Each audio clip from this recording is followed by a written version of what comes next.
Bonix Farms. Well, let's try Bonix Farms and see if that will work. Ding, ding, ding. I can't see Bonix Farms. Ah, okay, I've seen it. Right. So we're trying Bonix Farms. Hey, you see diversion of income streams. There she is. Bola, can Hi, you hear us? everyone. Yes, I can hear you. Oh, my Hey, goodness. hallelujah, hallelujah, hallelujah. Hey, Jesus is Lord. Oh, my God. Oh, I've been trying to get online. I'm so sorry. I think it's the network.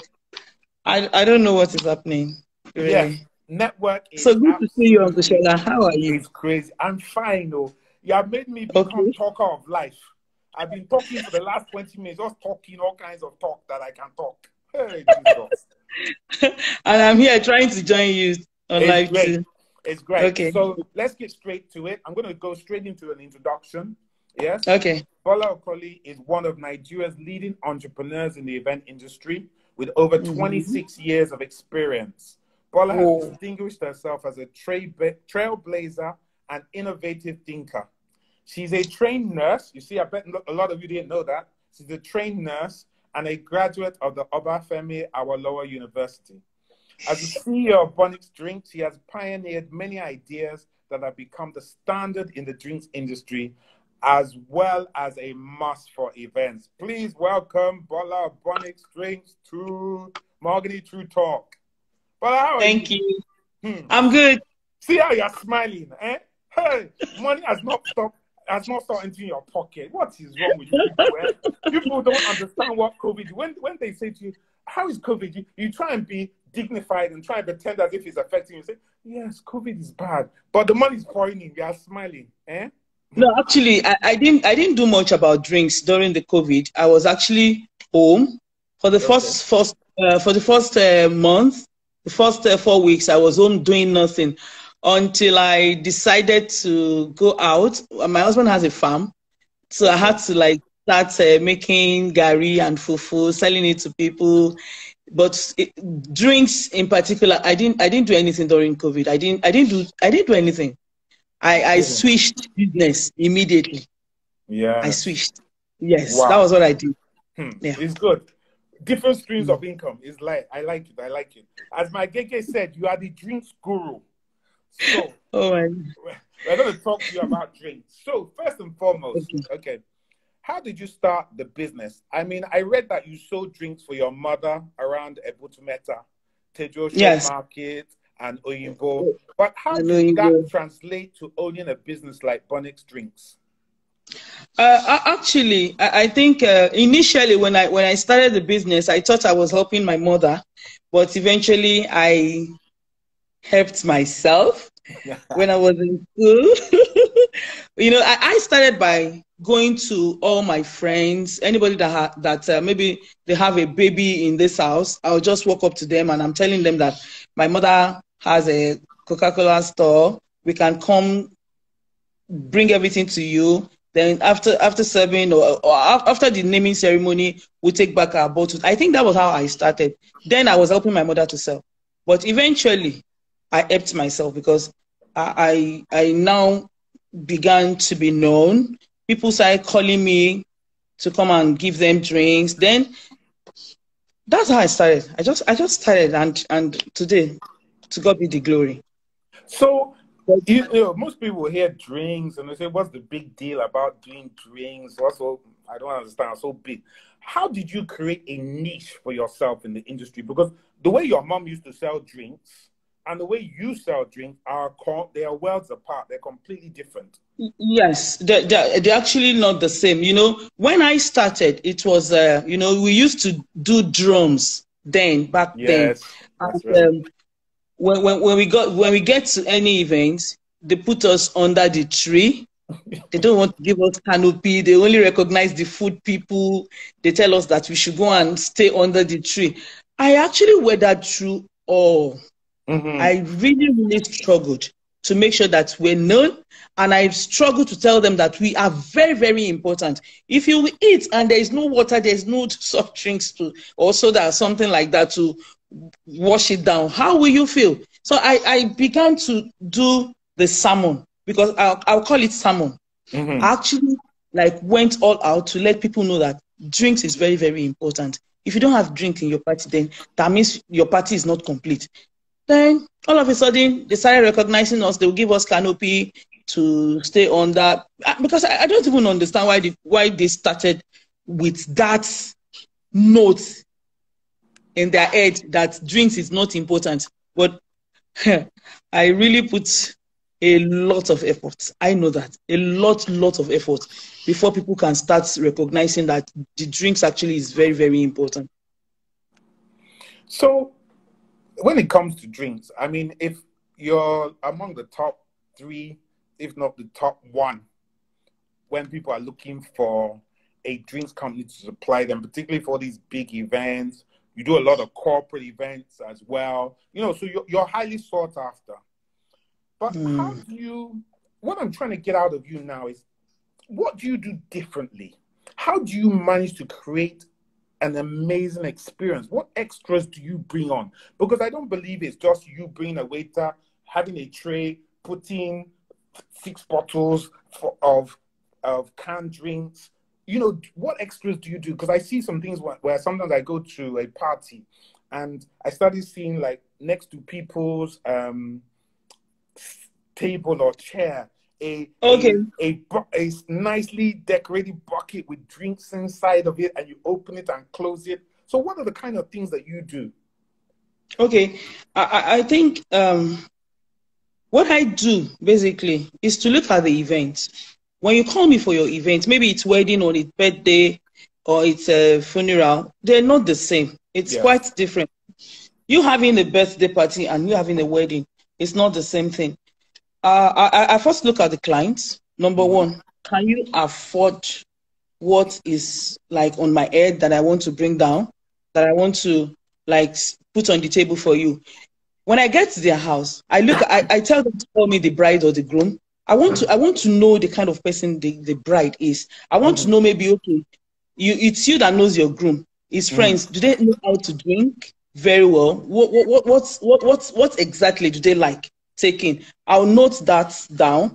Then I start asking questions about daddy's friends. What do they drink? What do they like? Then mommy as well. I mean, the mother.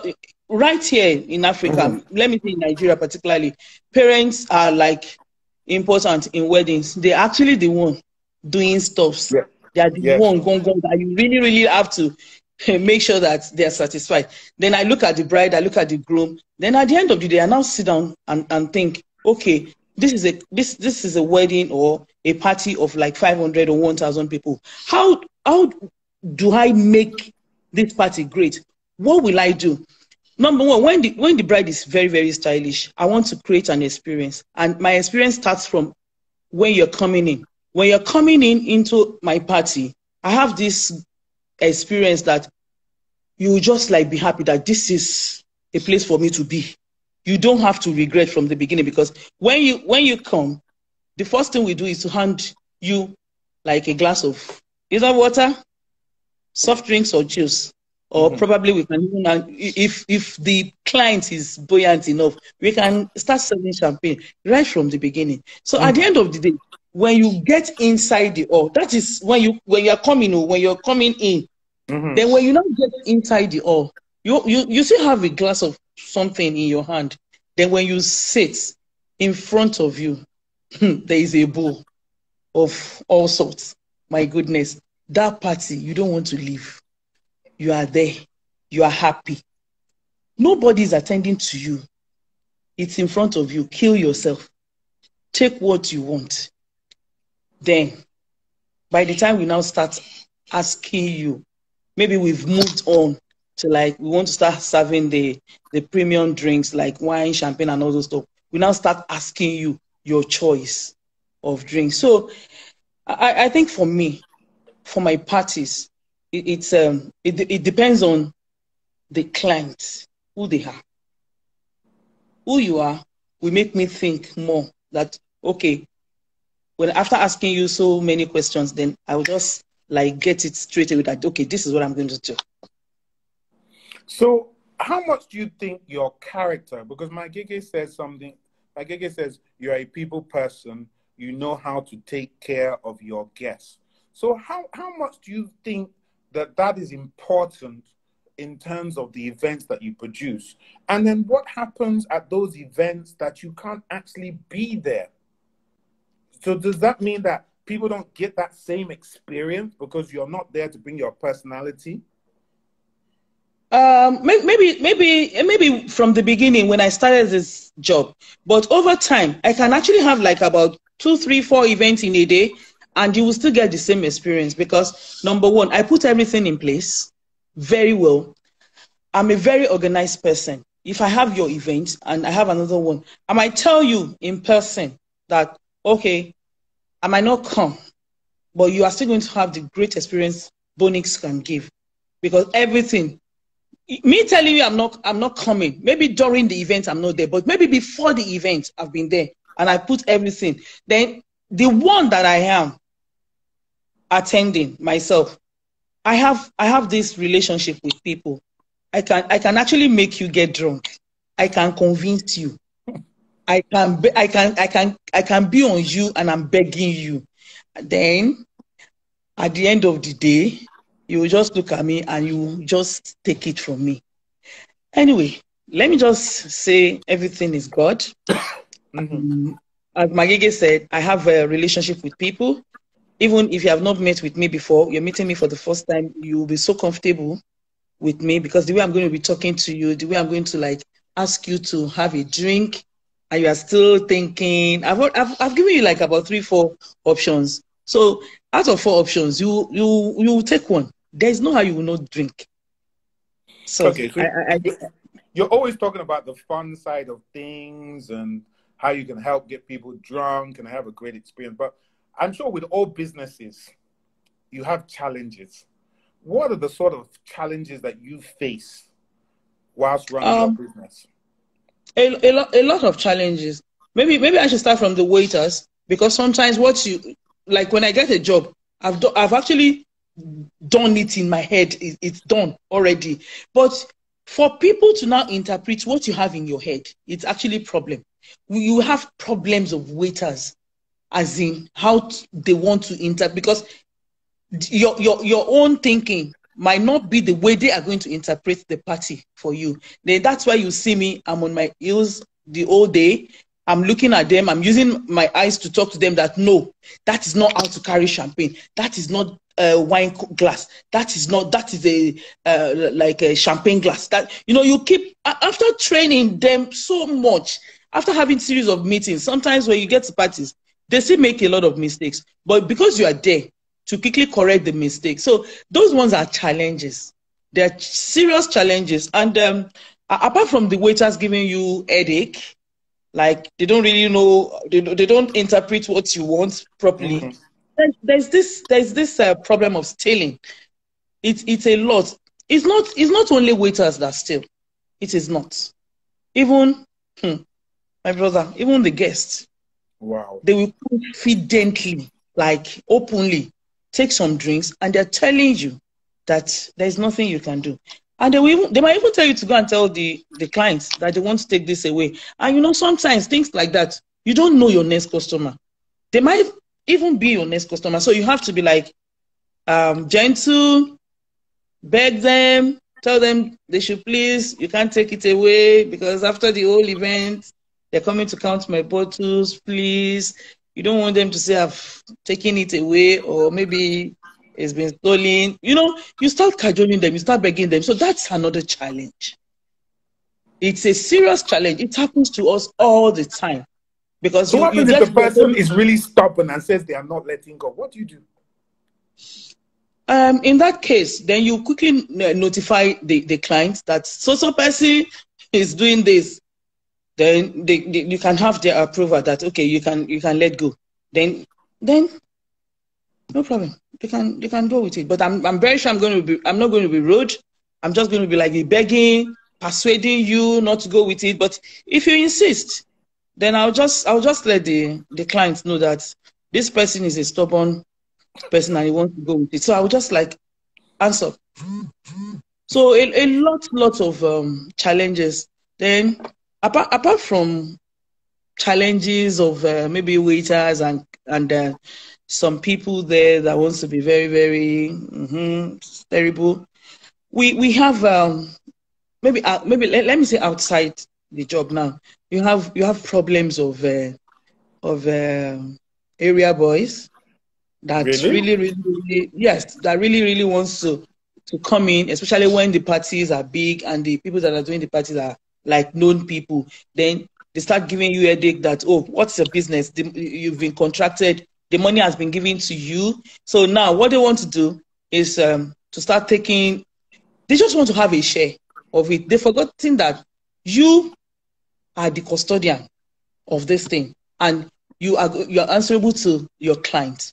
They have forgotten that. Then at the end of the day, they're saying they're going to fight you or they're tasking you, they're telling you, they're giving you some amount that you're going to like give them. A lot of challenges, my brother. A lot, lot, lot. No, But seriously, I need to go back to we've this been able area to boys thing. weather through all. No, I need to go to this area boys thing. We do events. Maybe I'm just insulated from that side of things. But how can they come into the event? How can they task you? There's security, there's so many things. How are they able to harass you like that? Sometimes they beat the securities. They beat it and they come in. Yes, they do. They do. Sometimes they do. They beat the security and they come in. And by the time they are in, even you know, because number one, your drinks will start missing on the table, and they might have one or two waiters that give them the pass. They all have different kinds of uniform. They have white, they have black, they have different shirts. And what they just need is one or two waiters to, one of the service personnel to give them the pass. And they come in. But when they come in, you will know because you will see the guests start calling you.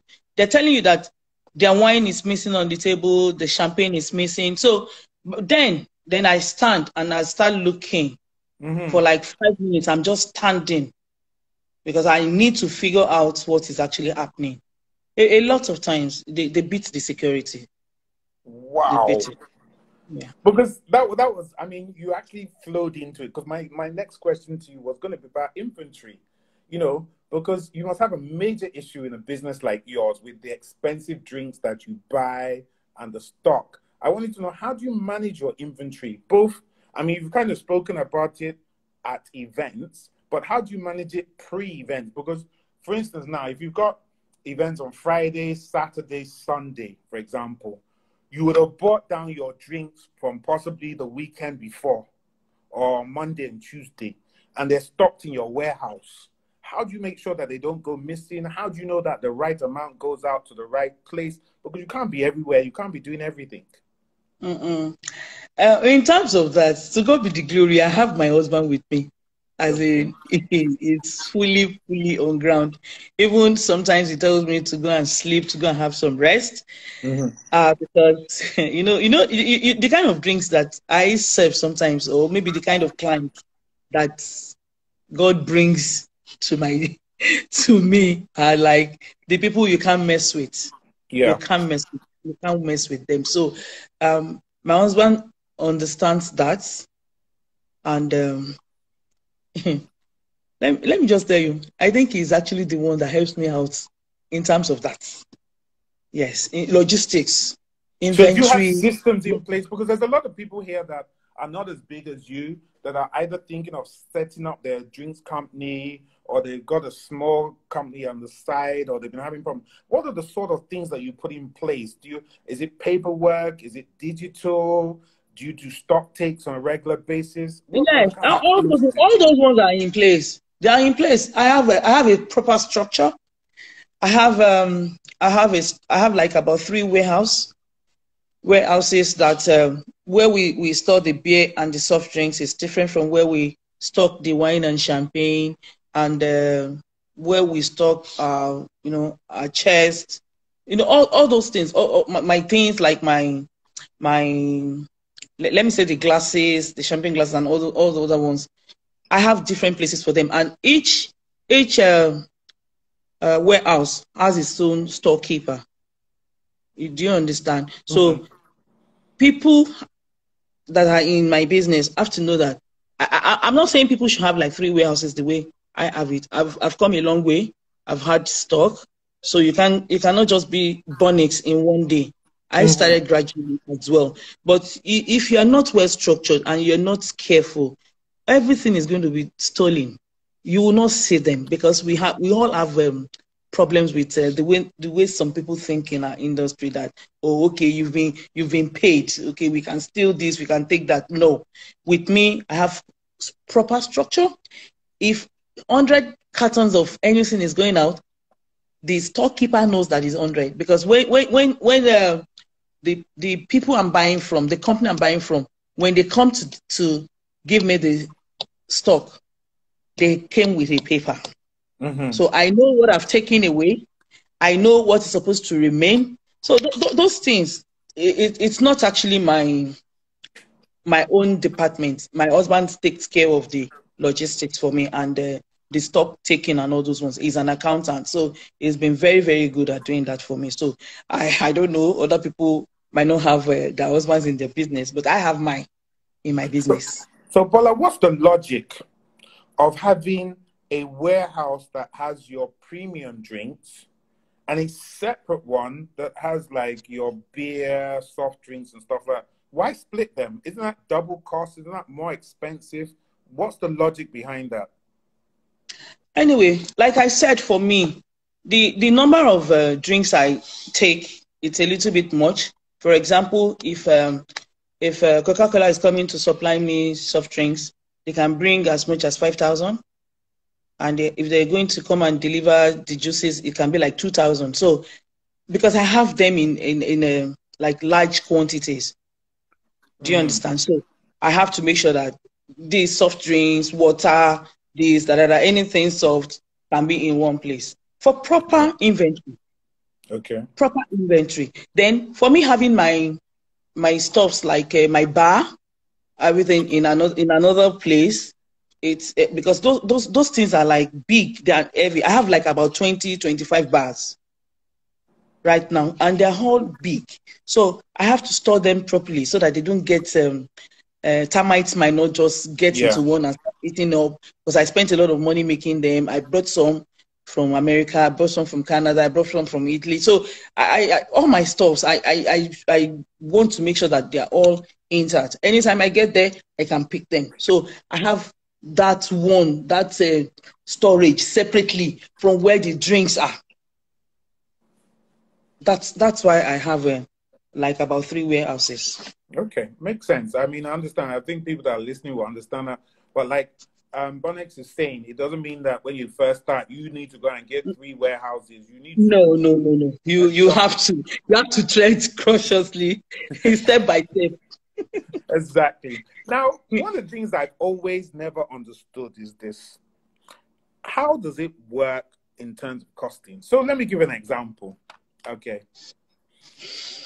I'm doing a party, Mr. Mahogany. I know a lot of people, all right? And they're a mixture of drinkers.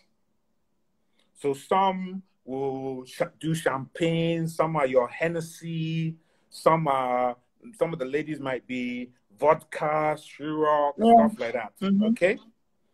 Then on the other hand, I'm doing something for my small niece who's doing a small wedding. Maybe her budget is, I don't know, 100, 200,000. But she wants to invite 500 people. How do you know, or how do you advise clients about what drinks they should get to still be able to satisfy their clientele and not either look too cheap or not have enough drinks? How does that work? Yeah. When we started this program, I told you about me meeting with the couples if it's a wedding. And I said something about talking to the mother of the bride, mother of the groom. I mean, the people that are actually paying me. So I want to have their idea. And I want to know the kind of friends they have. That sometimes helped me to know, okay, these particular people, this is what they like. Then the couple's friends, this is what they like. Then at the end of the day, I put everything together. like ratio. I do them like in ratio, like okay, this is for 200 people. If the party is for 8,000, and I look at the alcoholic, some parties basically like 80% are going to be taking alcohol.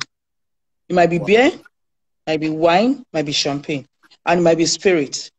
80%. Then the 20% are like people that are going to be taking non-alcoholic wine, then juices. They're not much. So you don't have to have too many. When you look at those kind of party, you can't have too many soft drinks, malt. You have a lot of some things that they can take, and it's not alcoholic.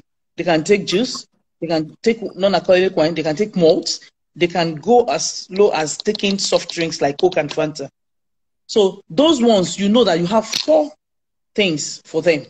But for the remaining set of the party that you have, then in terms of division now, you look at the number of people that want champagne.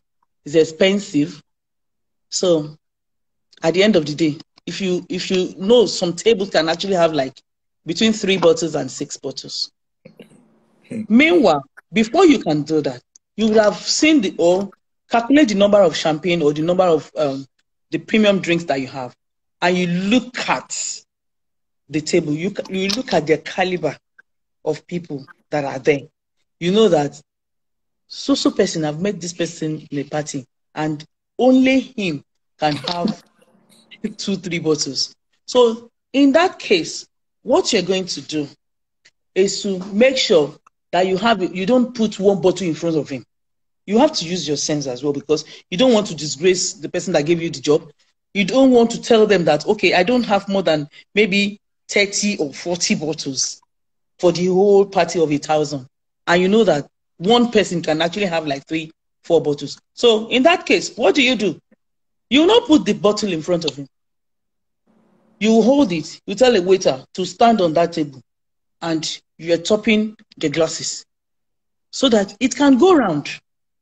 Because if you put it in front of him, he is not going to allow anybody to take it.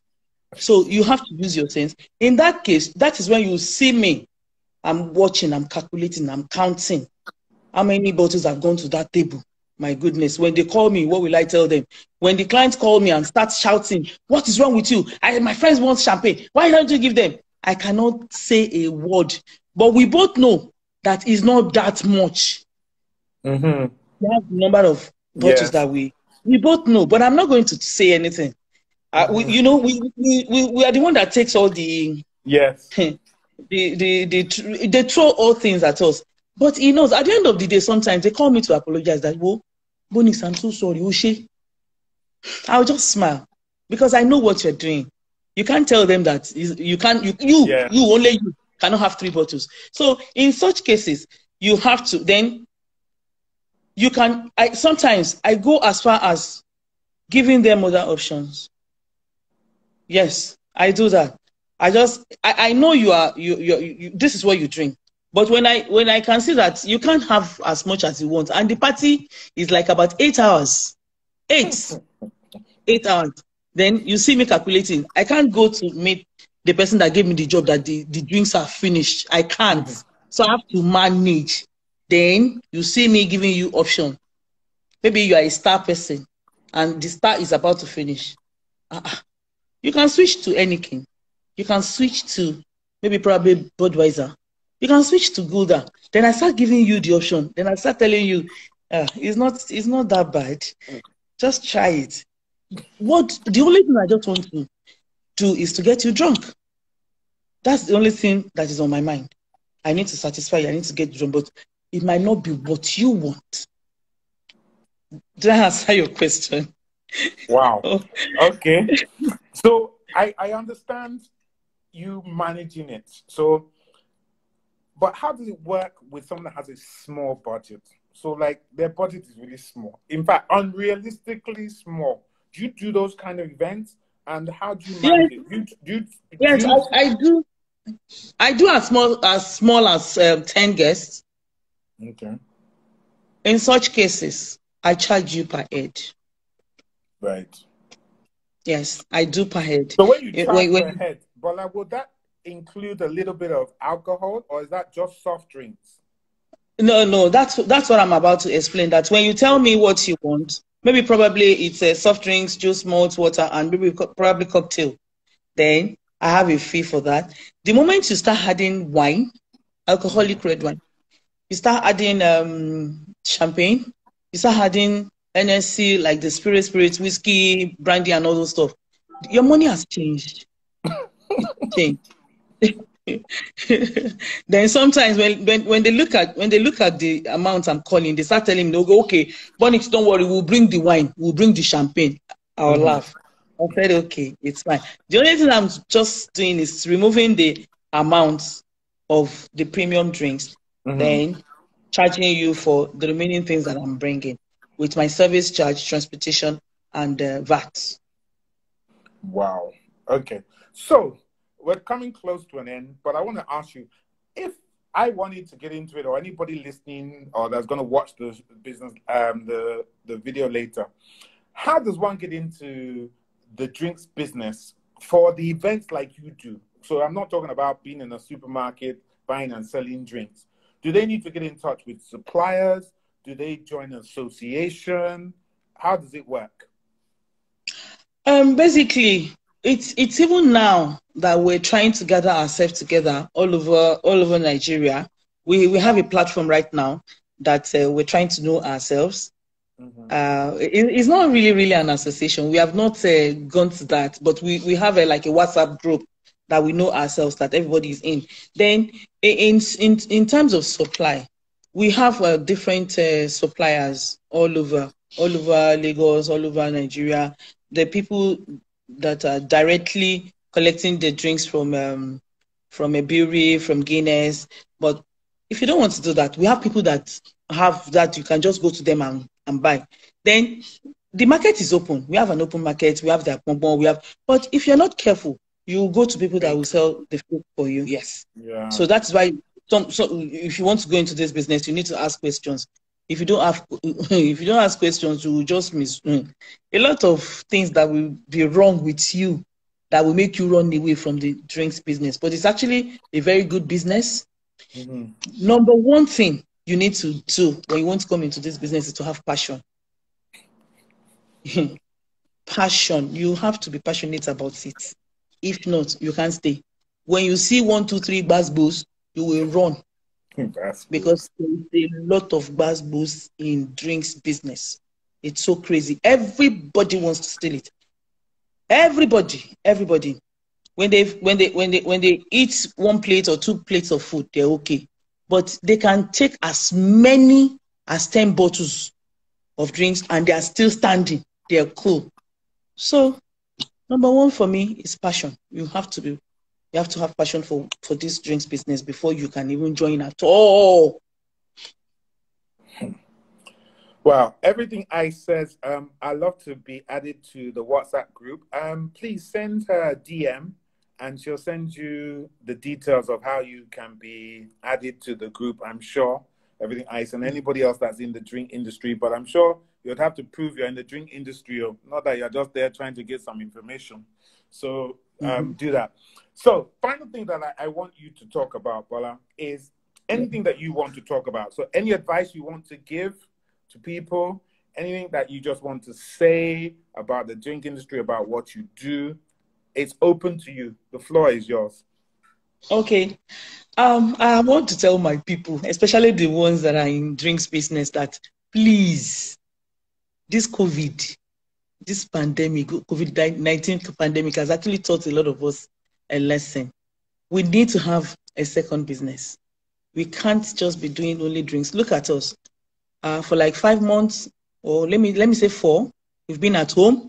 We didn't do anything. We didn't do jack. We didn't do shit. So I don't know. A lot of us, like a lot of people will call me and say, "Ah, you copying?" And I'm like, me. I have switched to.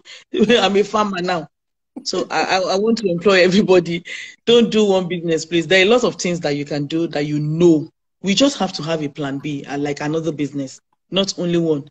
We don't pray for anything like this to happen again. But even at that, just try and have a second business. Then number 2, try as much as possible to be honest. We are not angels. We are not. I am not. There's a lot of troubles. But please, when you, as the owner of the business, when you are honest and you're straightforward, God will always guide you through. Even if you have a lot of people that are negative around you, or maybe like a lot of people that steals, somehow, you will triumph because you are honest. You are honest. So I want to tell anybody that's going to come into the drinks business, don't say because the people you're working for are rich, and you waste their money by stealing their drinks. Please, I am begging you. Like I said, I am not an angel. I am only trying. But in as much as I know myself, I try to make sure that I deliver. When you pay me money, I want you to know that this money you're paying me is not wasted. I work more than what you even think, then I deliver. Always make sure that you deliver at any point in time. Deliver no matter what. No matter what. Then, last thing, if there's going to be a fight in any party, usually it starts with the drink. The drink section. They always come. They want to fight. They are always angry. Learn how to be patient. If you watch me very well, before I can get angry, I don't even get angry. I just put you in your place. I don't, because I don't want you to mess me up. I don't want to mess the event up. So I tell you to go and sit. And when I tell you to go and sit, I meant it. Go and sit in here. Okay. So please, always make sure that you are in your best form. Don't let anybody get you angry, because they can actually get you angry, crazy. So be yourself and make sure that you deliver. I keep saying it. Deliver. Deliver. Bola, thank you so much. It's been great having you from Bonix. Sorry about the internet problems and stuff like that, but it's been so great. It's been so useful to people. It's been absolutely great. I've learned a lot today. There's some things that I didn't know happened. I think now I'm going to keep my eyes open when I'm doing my events to be sure that I can also assist you in those kind of situations. You know, thank you so much for coming on board. We really appreciate you. We love what you're doing in the industry. You're well respected. People love what you do. You're a woman of your word, always punctual, always professional. You know, we love you. Take care of yourself. Be safe out there. All right. Thank you. Take care. Thank you, Okolie. Thank you so much. Welcome. All right. Bye. Bye. Everybody, that was a great session with Bonix Drinks. There's no other person than Bola out there that can do this sort of stuff. So we really appreciate her on having her on board. Guys, we are wrapping up now. We're going to be off in a few seconds as they're doing a countdown. What I like to say is, please remember, COVID is real. Be safe. Wear your mask. Social distancing. We'll be back again on Thursday with FFA chat room. Back again next week with another great guest. Take care, guys. And good night as we pop champagne.